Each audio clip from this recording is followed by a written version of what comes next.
Okay, and these are the last of these that I'm going to do really quick because I didn't realize how controversial these picks were. I thought songwriters bitched about other songwriters all the time and rated them. What do I know? Anyway, I'm not going to add my friends to this list other than Bobby Braddock from the earlier list. I'm not going to put Freddie Johnston or J.D. Souther because they're close friends. And frankly, I would put them in the 9.0 to 9.3 area. But some of you don't even know who they are, or you may not rate them that high. So I'm not going to include them. So carrying on, 9.3 out of 10, George Harrison. Yes, George Harrison is my favorite Beatle. He was my favorite Beatles songwriter. He's my favorite Beatles songwriter overall, so your mileage may vary.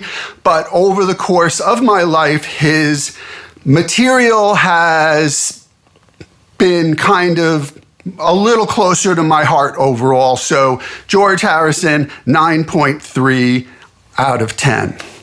Warren Zevon, 9.2 out of 10. Warren Zevon's music has brought me so much joy and mirth and taught me so much about songwriting, what it means to be a songwriter, the depth of songwriting, the breadth of songwriting, like how broad, how wide your songwriting can be.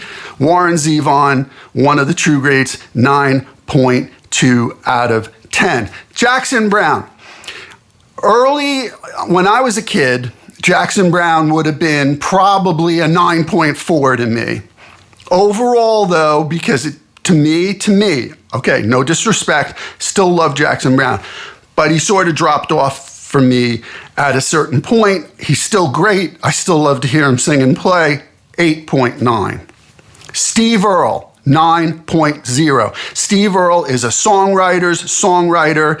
He deserves to be rated as high as I rated Leonard Cohen, which was 9.0. That's where Steve Earle stands for me. I still love Steve, but, again, like Jackson Browne, kind of dropped off a little bit later on in his career. But I get along with Steve great. I know him. Great dude.